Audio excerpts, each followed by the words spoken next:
آج جو میں کہانی آپ کو بتانے جا رہا ہوں یہ آپ کے دل کو جھکجھور کر رکھ دے گی، اسی لیے پوری کہانی سنیں اور دوسروں کو شیئر بھی کریں۔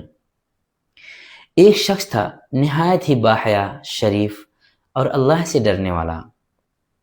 اپنی پوری زندگی میں اس نے کبھی بھی کسی غیر عورت کی طرف نظر اٹھا کر کے نہیں دیکھا۔ وقت گزرتا گیا، آزمائش کا دور آیا اور اس کے گھر کی حالت اتنی بگڑ گئی کہ فاقے تک شروع ہو گئے۔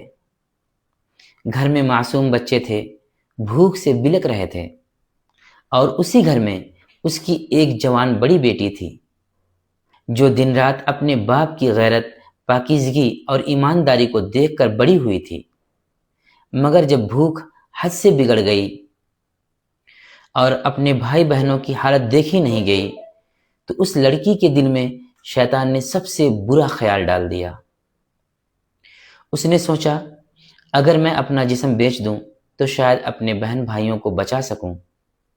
دل تھر تھر کانپ رہا تھا، قدم کانپ رہے تھے، مگر مجبوری انسان سے وہ کام بھی کروا دیتی ہے جو وہ سوچ بھی نہیں سکتا۔ وہ لڑکی گھر سے نکلی، پھر پوچھتے پوچھتے ایک ایسے علاقے میں پہنچ گئی جہاں پر جسم فروشی کی جاتی تھی۔ وہاں کھڑے ہو کر اس نے اپنی تمام ہمت جمع کی، اپنی ادائیں دکھائیں، اپنے آپ کو متوجہ کرنے کی کوشش کی، مگر حیرت کی بات یہ ہے کہ ایک بھی شخص نے اس کی طرف نظر اٹھا کر نہیں دیکھا۔ لوگ پاس سے گزرتے رہے مگر کسی نے اس کی طرف توجہ نہ دی، جیسے وہ وہاں موجود ہی نہ ہو۔ وہ شام تک وہاں کھڑی رہی، پھر دل ٹوٹا ہوا، قدم بھاری، آنسو آنکھوں میں لیے گھر کی طرف واپس جانے لگی۔ جب گھر پہنچی تو دروازے پر باپ بے چینی سے انتظار کر رہا تھا۔ باپ نے گھبرا کر پوچھا، بیٹی تم کہاں چلی گئی تھی؟ لڑکی کی ہمت جواب دے گئی، وہ پھوٹ پھوٹ کر رونے لگی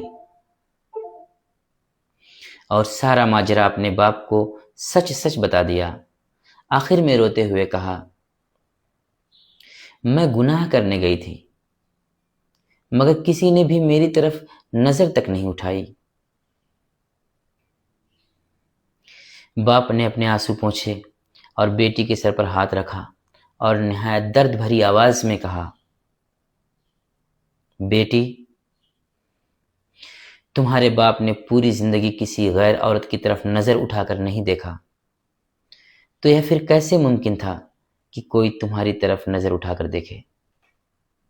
بیٹی باپ کی بات سن کر سن رہ گئی اور باپ نے بات مکمل کی۔ پاکیزگی صرف انسان کے اپنے اندر نہیں رہتی بلکہ اس کی اولاد کے نصیبوں میں بھی منتقل ہو جاتی ہے۔ یہ کہانی ہمیں سکھاتی ہے کہ انسان کی نیکی، اس کی حیا، اس کا تقوی صرف اس کی اپنی حفاظت نہیں کرتے بلکہ اس کے گھر والوں کی عزت اور قسمت کی بھی حفاظت کر رہے ہوتے ہیں۔ اگر یہ کہانی آپ کے دل کو چھو گئی ہو تو دوسرے لوگوں تک بھی شیئر کر دیجیے، اور ہاں، لائک بھی کر دیجیے۔